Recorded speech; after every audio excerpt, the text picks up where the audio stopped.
Hello again, and welcome to week 3 of year 4 of the Religious Education Initiative. This is day 1. We're continuing our way through the book of Genesis. Last time, we saw the death of Abraham and the birth of Esau and Jacob to Rebekah, the wife of Isaac. We saw that there was already conflict between the two of them, and that will continue to play out in future readings. For now, however, we have a chance to see a little bit of Isaac and Rebekah's life in the land of Canaan. So this is chapter 26. Now, there was a famine in the land, besides the former famine that had occurred in the days of Abraham. And Isaac went to Gerar, to King Abimelech of the Philistines. The Lord appeared to Isaac and said, "Do not go down to Egypt. Settle in the land that I shall show you.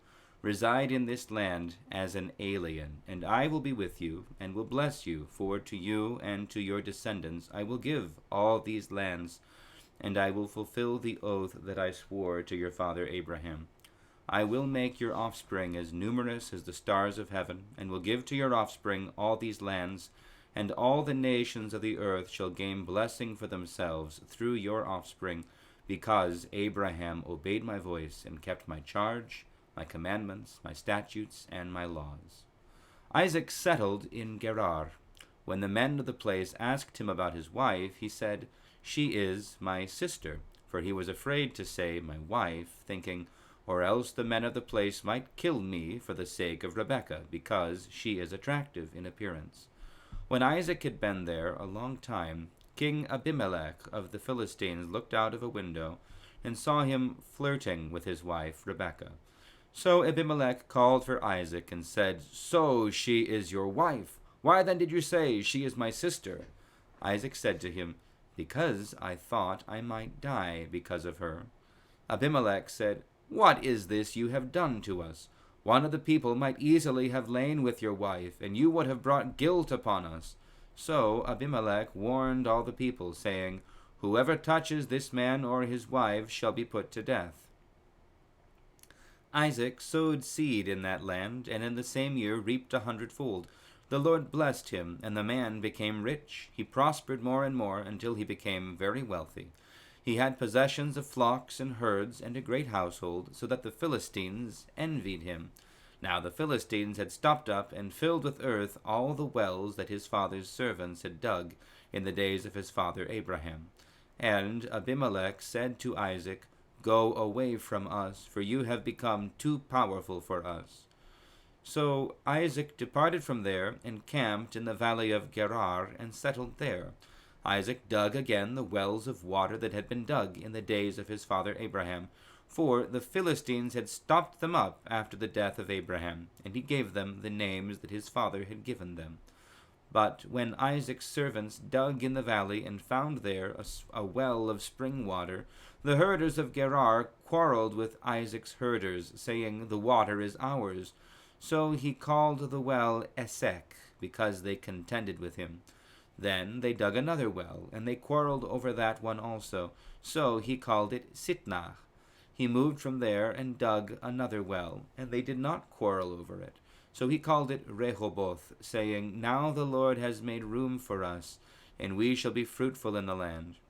From there he went up to Beersheba, and that very night the Lord appeared to him and said, "I am the God of your father Abraham. Do not be afraid, for I am with you, and will bless you, and make your offspring numerous for my servant Abraham's sake." So he built an altar there, called on the name of the Lord, and pitched his tent there. And there Isaac's servants dug a well. Then Abimelech went to him from Gerar, with Ahuzath his adviser, and Phicol the commander of his army. Isaac said to them, "Why have you come to me, seeing that you hate me and have sent me away from you?"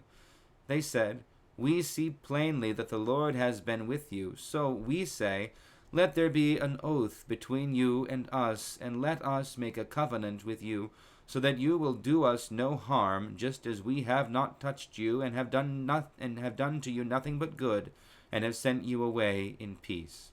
You are now the blessed of the Lord." So he made them a feast, and they ate and drank. In the morning they rose early and exchanged oaths. And Isaac set them on their way, and they departed from him in peace.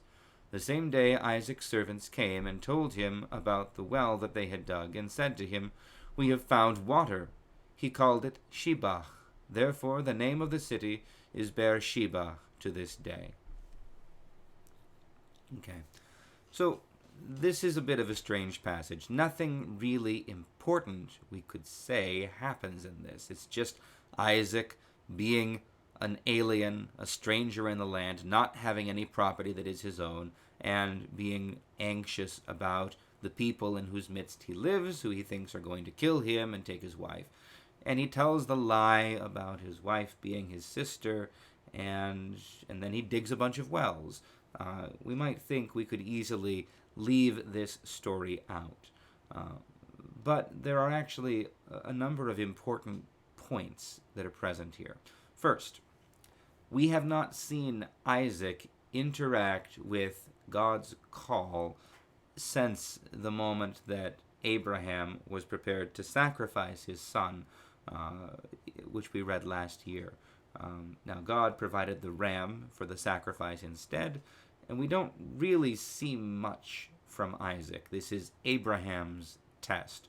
We speculated at the time that Isaac is old enough to know that something is up, old enough maybe even to submit himself willingly and not to be forced, but it's not clear. This is where we see Isaac now carrying the responsibility with the burden of God's call. There's a famine where they had been living before in the region of Hebron, which is, I think, more in the mountains in southern Israel now, near the Oak of Mamre, where he buried Abraham. When the famine comes, we see his inclination is to go to Egypt, because there's always food in Egypt, but God tells him not to. He tells him to stay and to go to the part of the land that God will show him instead, as an alien, and that God will take care of him. So this is Isaac's opportunity to do the same thing that Abraham does. He has to leave the area where he had grown up, and he has to go following God's lead, depending on God's care, entrusting himself to the Lord. And we see that he feels himself very much to be in peril. The lie that he tells about his wife being his sister, oftentimes we interpret this to be that the man is more willing to, is more determined to protect himself than his wife. I have an alternate thought, and I think it's worth reflecting on. If he thinks that the men of the place are violent and lawless and will simply seize his wife and kill him if they know that she's his wife, then saying that she's his sister is a way of giving time, because what we would presume is that in a situation like that, if they think he's his sister, then there's a normal cultural thing to do in that context, to make arrangements for a dowry, for an alliance, for an exchange. If he's her brother, then they can treat with him, and that gives them time to decide, time to leave.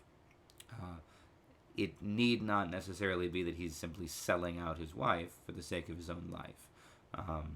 In this case, though, the king is looking out the window and sees Isaac and Rebekah interacting clearly in a non-sibling manner, whatever that is.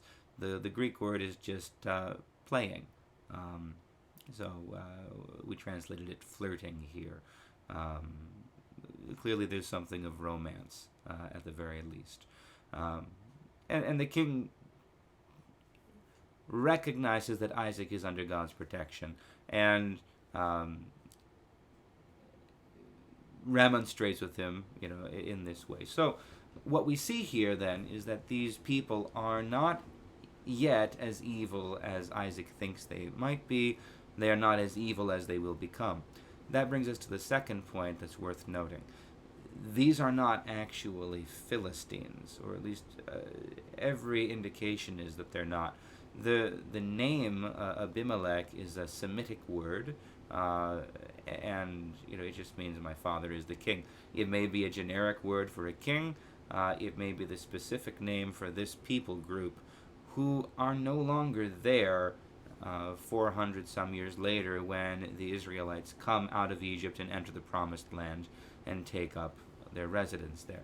This seems to be a case of, as best as I understand, the story has been translated, has been brought forward, and they are identifying the place names by their modern place names, or at least the names that are modern to the audience. We see the same thing happen at the end of the passage when he goes down to Beersheba, but then we find later that it's not called Beersheba, and there is no city there, there is no well. They're camping there in the wilderness. They dig a well, they find water. He calls the place Sheba, and the name is called Beersheba since that time, and a city grows up around the well. So we're getting the sense here that Isaac is moving through a country that is less inhabited and doesn't have the same landmarks, but some of his actions are establishing the landmarks that the people of later on are familiar with. At the time of the Israelites later on, the Philistines are the people in that region, so they call the people the Philistines to show what region, what area they're in. That at least seems to be what's going on here. This is important because it gives us a sense that these are stories that have been passed down from generations. The stories are true, but that doesn't mean they are word for word the way that they were told originally, because the place names are changed to match what the audience at the time would know.